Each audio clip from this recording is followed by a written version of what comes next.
Hi folks, my name is Annette Cormier and I'm the Program Manager for the New Brunswick FASD Center of Excellence.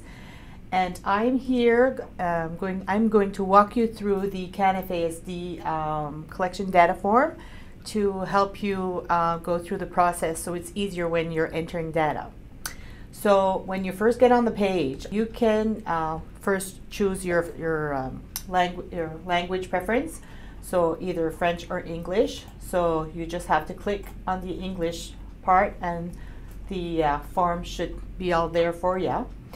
And as well, you're going to be, prior to entering data, receive a site ID. And it's very important when you enter that site ID that you enter it in cap letter. So make sure that the ID that you have, that your cap is on, and then you enter your cap with all capital letters. That's very important. That's how they are able to screen and defer your clinic.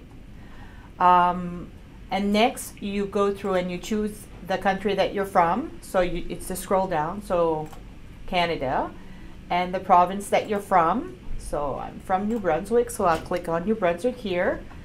And what type of assessment are you entering? So when you click the little arrow, it's either an initial assessment, a reassessment, or a follow-up. So you choose the type of assessment.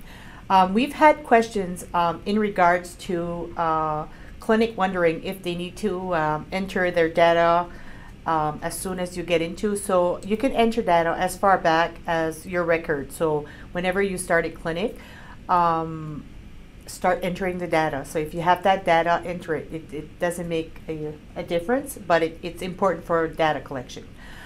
Okay, so let's say if it's an initial assessment, so you would click on initial assessment, and that's a very first assessment. This is a client that goes to you for a first assessment. It's the first time that you're going to see him. So you click on initial assessment. If it was a client that you would have put in that risk category at one point, that would be a reassessment. All right, so the type of assessment, so you click on to make sure that you have the right, so initial assessment. And if it's a reassessment, you're just going to just click on to say, was the individual previously given an at-risk diagnosis? So yes, no, or unknown. And then you're going to enter the date of referral. So the day that the center has received the referral form is the date that goes on here. So you choose the month, let's say February, and you enter the year. So let's say it was 2017, last year. Whoops.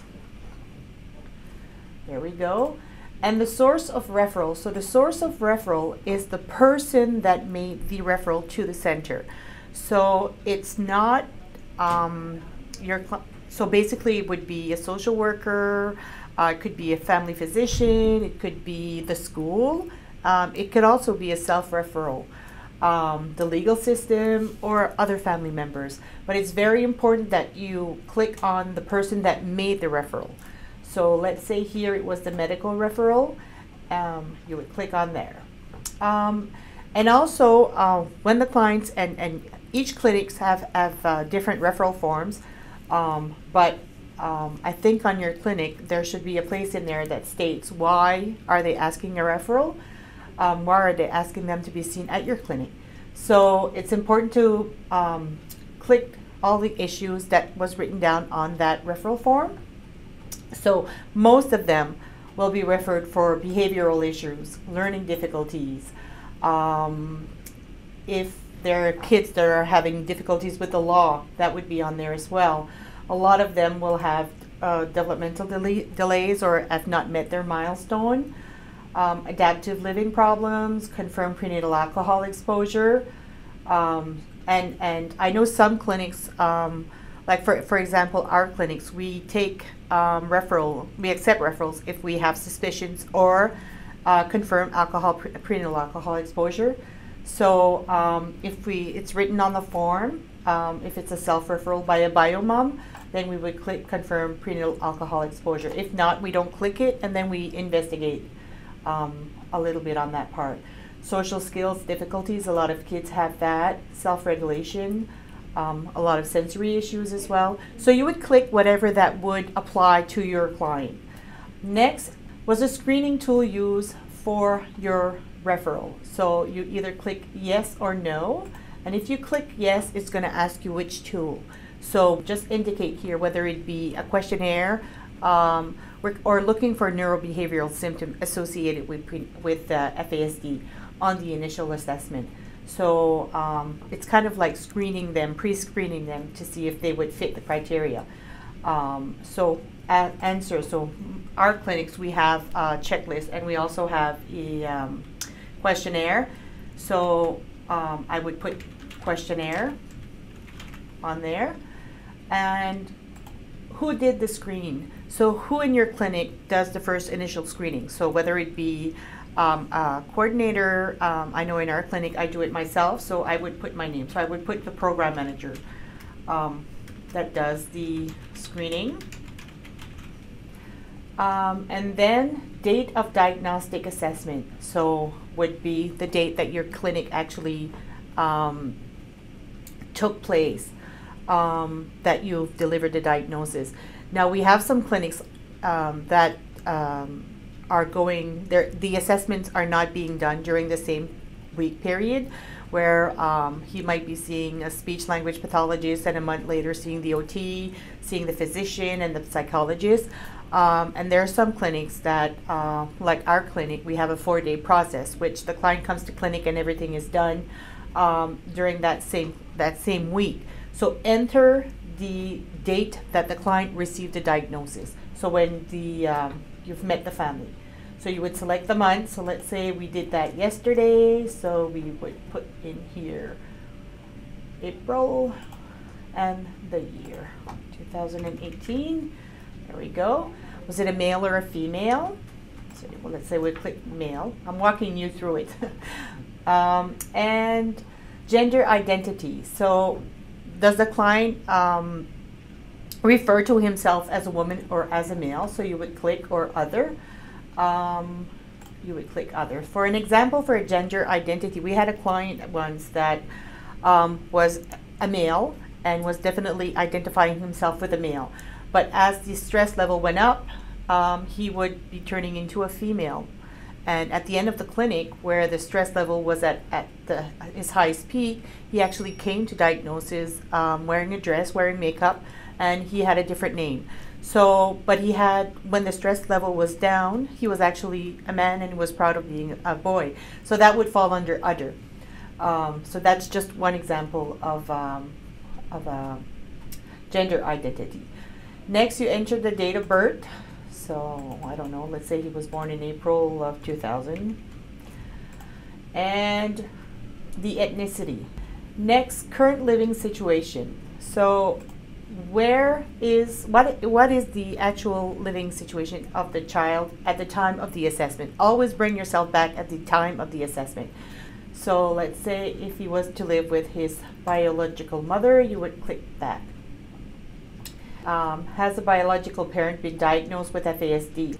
Most of the time it's unknown, but there might be some clinics that have that information. So if you have that information, you enter it.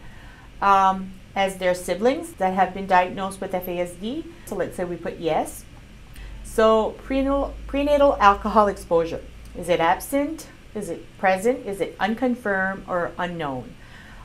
If you're following the 2015 guidelines, you need to have that confirmation of alcohol or the 3 facial features in order to have a diagnosis of FASD. So I would put present confirm, and then you would specify the source if it was known to you. So whether it be the biological mother, if you had a chance to speak with her, so you would put the referral source. And if known, did the mother smoke? We would click present confirm, meaning that it is confirmed that mom smoked. So you would just click on what applied to that specific biomom. if it was known to you. Prescription medication is medication that mom took during her pregnancy, if it was written down on the prenatal forms, and other exposure if differs from what is up there. If you don't know, just put unknown, but make sure that don't leave anything blank. Make sure you fill out everything. So other factors: postnatal trauma, attachment issues, sexual or physical abuse. So postnatal trauma refers to the first 6 months of life, and answer it to the best of your ability. Some of example of postnatal trauma again would include exposed to verbal, physical, psychological violence in the house, had a mother with postnatal depression, neonatal abstinence syndromes or withdrawal, poor nutrition, or any other type of trauma that you know of.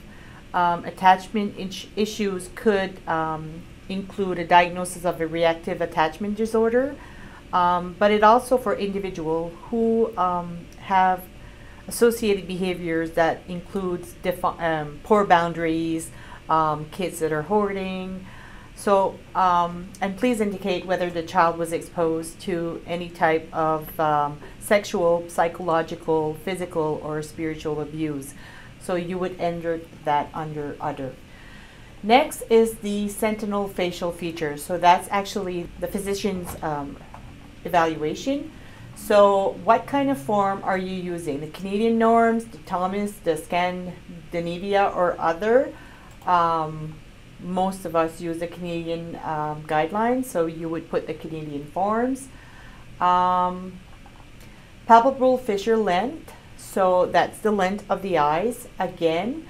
And you would find that information during your clinic. Your physician will mention that. So to be considered as a hit would be below or equal to -2 standard deviation, or is it between -2 and -1 standard deviation, or is it more than one? So whatever he is on the chart, you would chart. So let's say it was below 2 standard deviation. The philtrum, the norm are 1, 2, 3. What we consider affected would be a 4 and a 5. So, and again, that would be described by the physician. So let's say we say it's a 4. And the upper lip thinness, same thing. 1, 2, 3 is considered the norm. 4 and 5 would be considered affected. So let's say we put a 5. That was almost there. So then you enter the total number of sentinel facial features that are present. So in this case, you would have all 3 facial features. So now we're down to the neurobehavioral assessment, the brain domains. So here you enter what we call the HIT. So when you go through your clinic and you have those discrepancies and those significant impairment, what you consider a HIT, meaning that you think that alcohol is the main cause of it, you would enter it here. So motor skill, that's done by the occupational therapist. So you would either click not impaired, significant impairment if you consider it as a HIT, not assessed, or incomplete.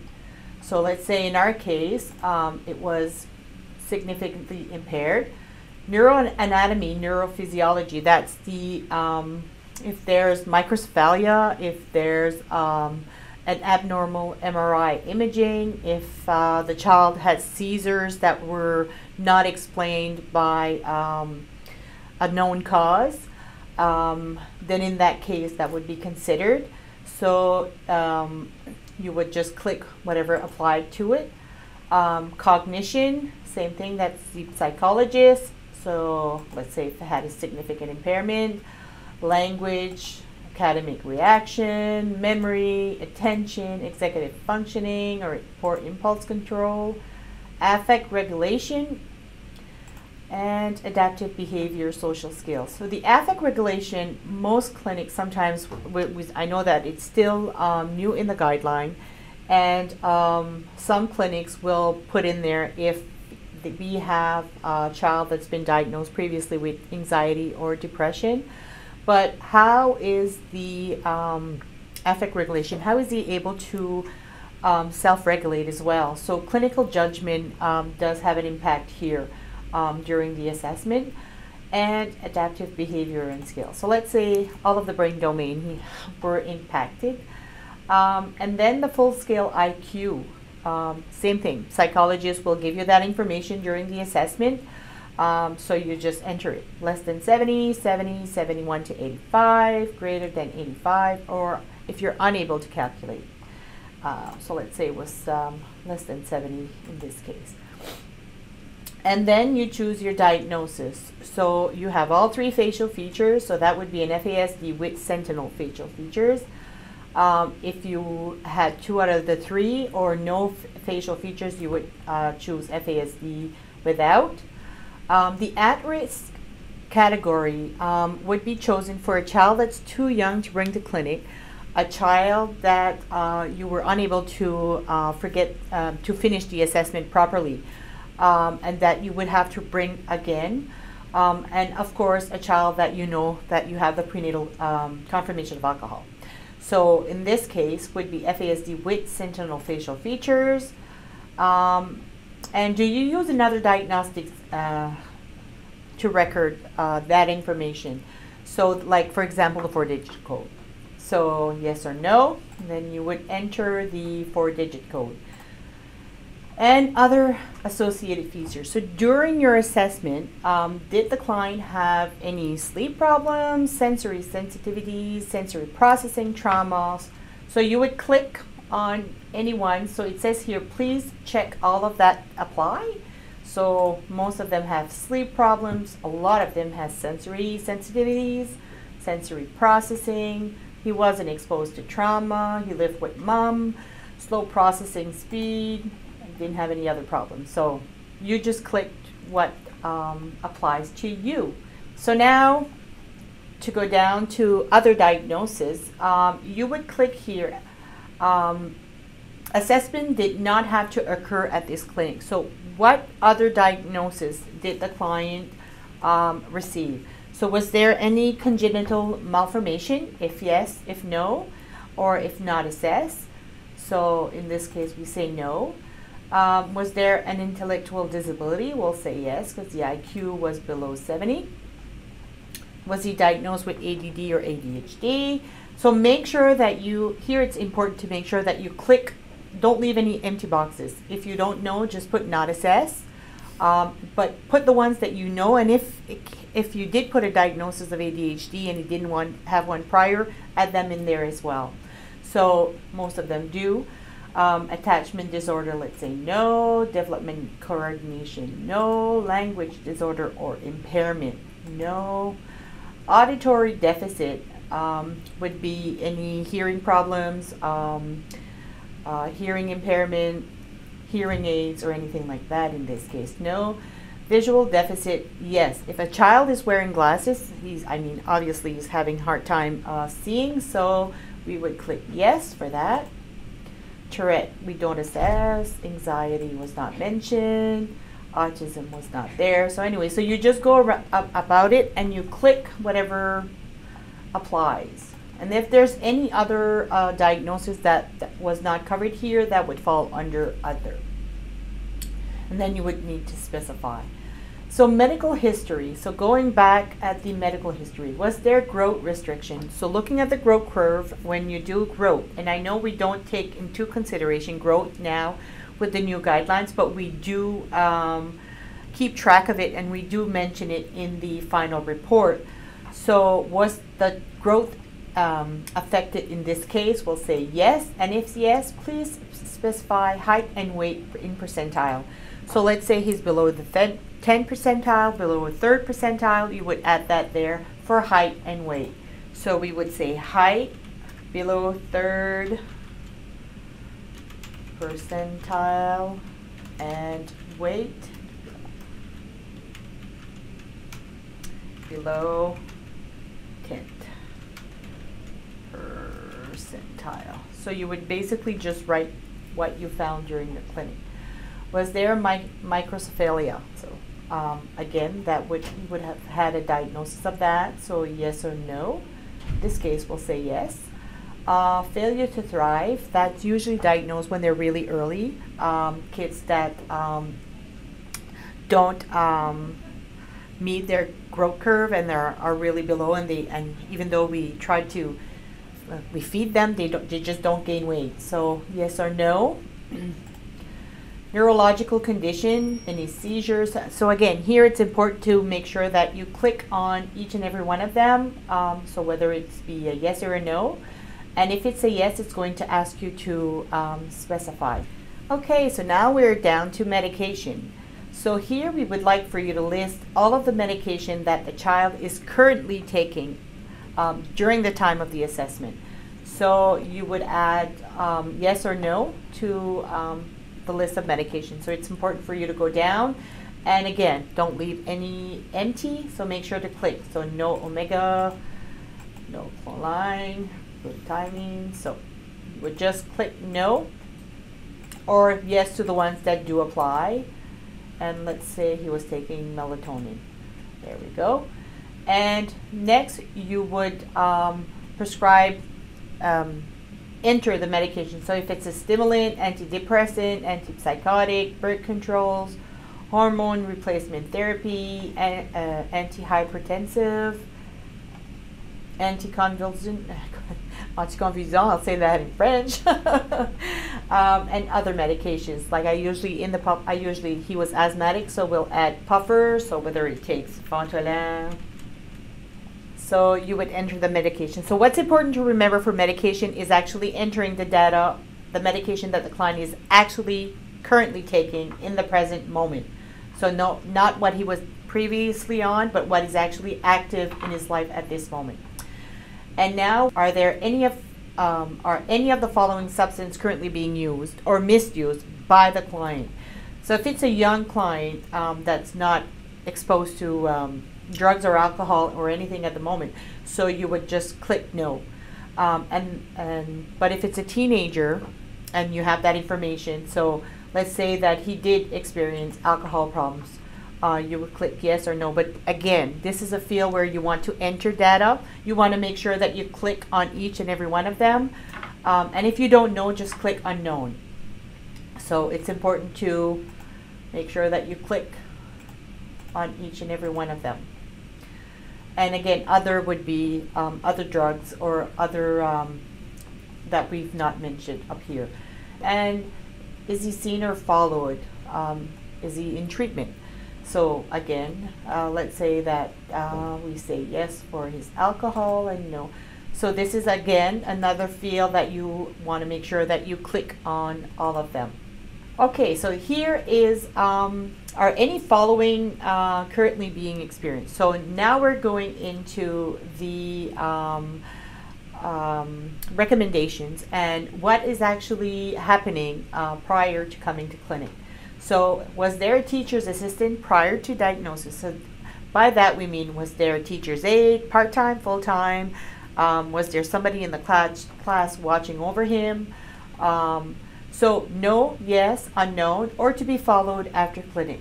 So let's say we put yes. School expulsion or suspension, that also would be mentioned in the file. We can say no. Employment problems. So employment problems would be for our teenagers or our young adults or adults.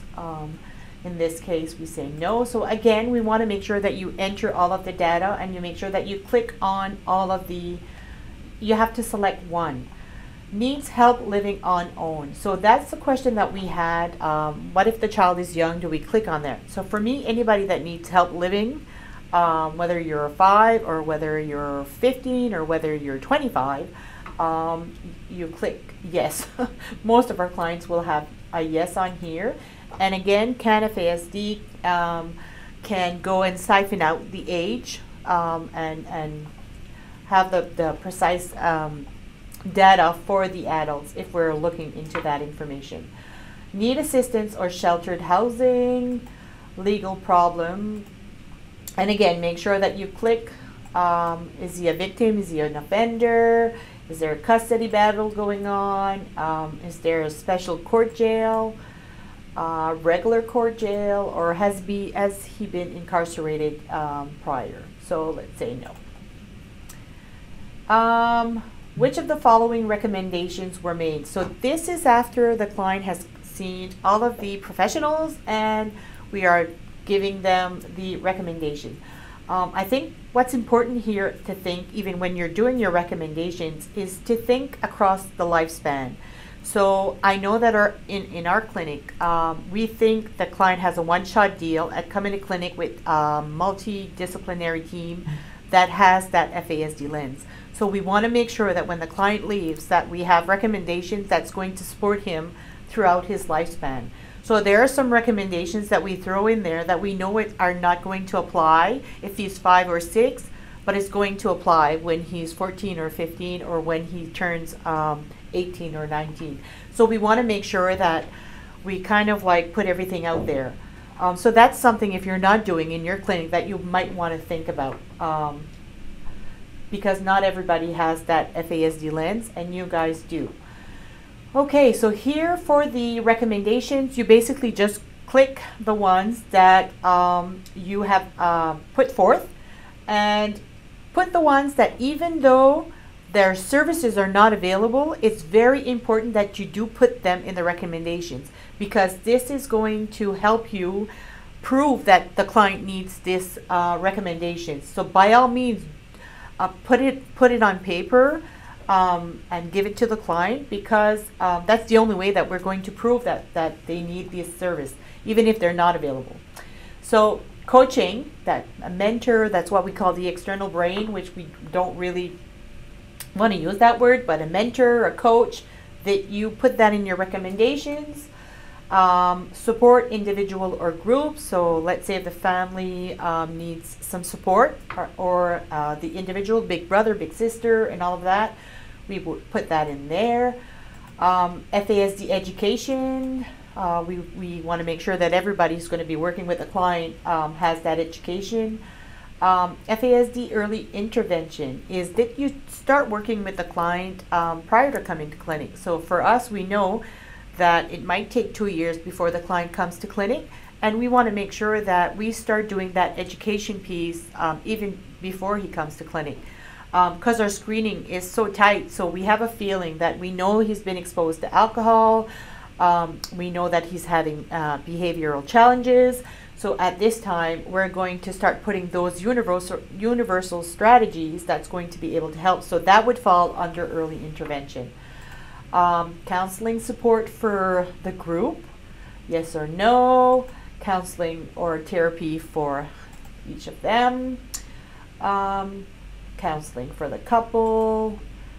Self-care is very important. Make sure you mention that too.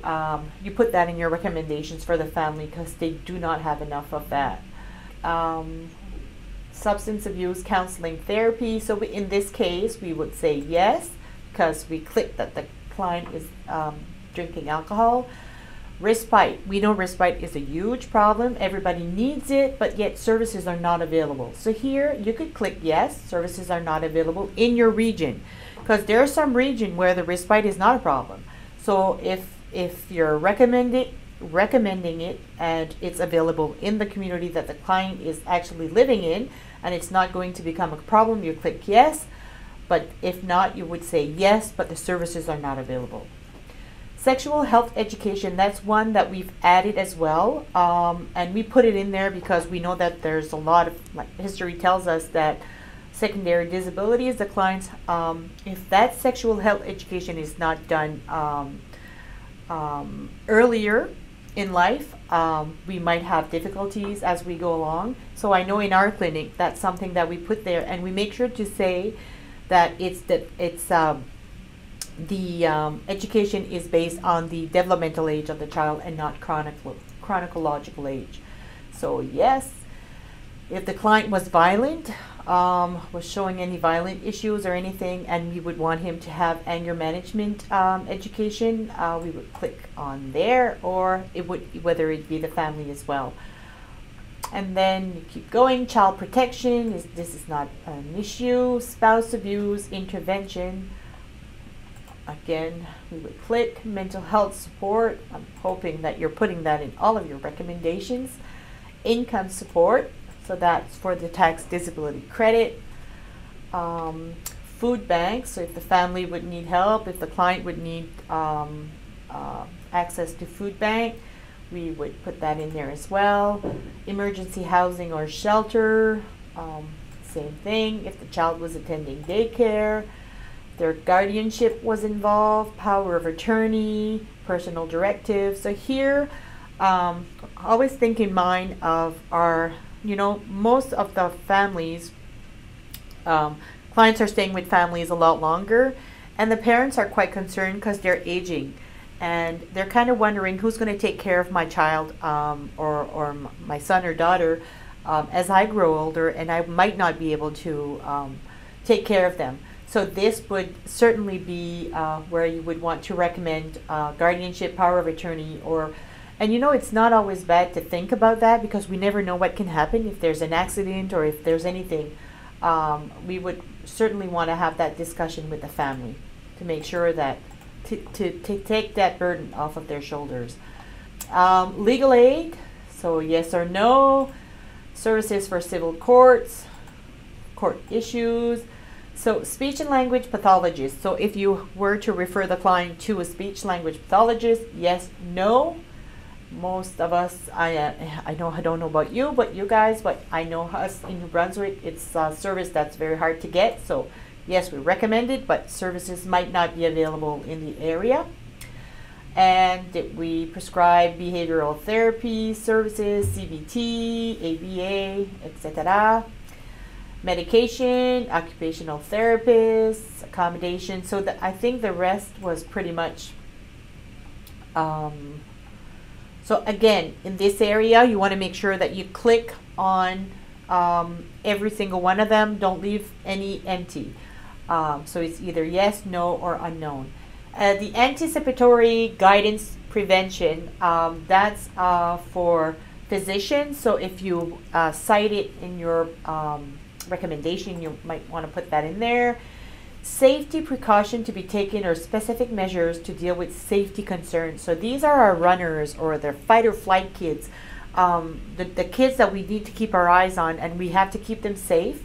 And that's would be your one-on-one that you would suggest. And again, if you were to put an at-risk category, you would choose the reassessment. But in this case, we're putting a diagnosis, so we're not going to put that recommendation in. Other substitute decision-making option, same thing. Other legal services and medical referrals, so that we have any specific. So in the medicals, you could have hearing tests on a daily basis, refer them back to their family physician in their area, followed for their medication for ADHD, keep following their pediatrician or any professionals that they were seeing previously, hearing tests, eyesight, and all of that. So you would put that in there as well. And we've added also the FASD specific intervention, which we know: structure, routine, repetition, consistency, the 8 magic keys. We've added that as well because we know that those are so click there, and there you go. And once you're all done, I won't submit because this is going to false our data form, but I just wanted to send through. So you would just click submit or save and return later. If something if let's say you were working on a document and you had an emergency, you would click save and return later. But once you're used to entering this data, it's quite easy, and it doesn't take long, within 5 minutes. And I usually try to do it right after clinic because everything is still fresh. If you put it aside and you come at it in a month's time, then you're going to have to reread everything and refresh your memory before you do this. So the best time is right after clinic when everything is fresh. Enter the data, 5 minutes, it's done. So there you go. So that's what it is, folks. Hope you enjoyed our little presentation here. Thanks.